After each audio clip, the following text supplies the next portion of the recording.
Well, let's actually get into all things SONA. A lot of excitement around what we're going to be hearing from the president tomorrow evening. But DA leader John Steenhuisen says that Parliament has become a place of fairy tales and spin. He made this claim and many others about President Cyril Ramaphosa and his ANC government while delivering his alternative State of the Nation address today in Cape Town. Well, he joins us now in studio to discuss the party's view on the state of the country.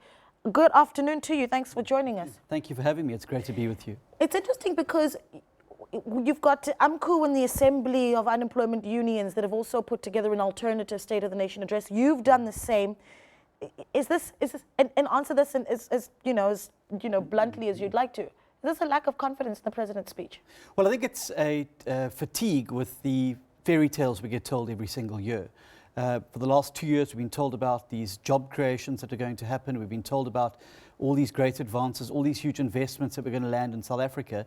The truth of the matter is unemployment has grown, opportunities dried up, and investors are turning away from South Africa in droves because they don't have confidence that the president's going to be able to carry through any meaningful reforms. So I think you're seeing a lot of this happening because what we're trying to do as the second largest party is show that there is an alternative and be able to present the real state of what's on the ground rather than the fairy tales we're going to hear tomorrow evening. Yeah, I think that one of the biggest concerns for all South Africans is there needs to be a plan with regards to Eskom, because if we don't get that right, we're going to lose. The trickle-down effect is going to be huge.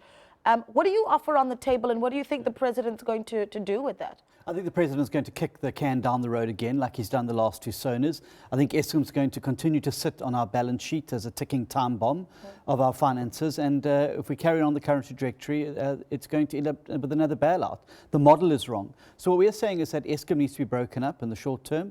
We need to sell Eskom's coal-generating power stations to pay off its debts.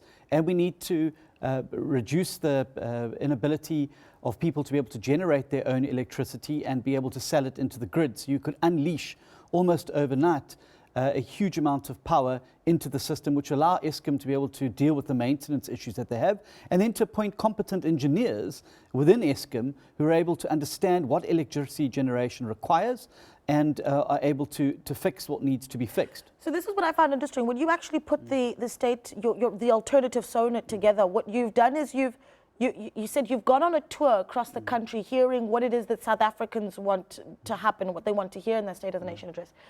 For you to do that, does that mean that you feel that the president simply isn't listening to South Africans?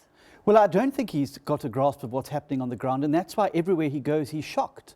We're not shocked. I went to go and see what the real state of the nation is, and it is a clear example of the incapable state. The president has been speaking a lot this last week about the so-called capable state.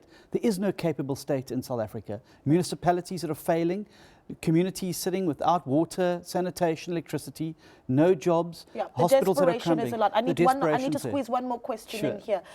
The president tomorrow gives us another dream like he did last year, and perhaps there's nothing wrong with that, or it's Tumamina once again, but South Africa still feels that it's another fairy tale, no real plans. What are the steps that the DA then takes? Well, we've got to set up what the alternative is and keep putting the pressure on government. I don't think it's time for Tumamina. I think it's time for Dihamba Nawe. We need a government that's going to walk with people and unlock their potential to play a role. And that's why we've got to free people from Eskom. We've got to free people from corrupt governments. And anything short of that, I'm afraid, it's fine to dream.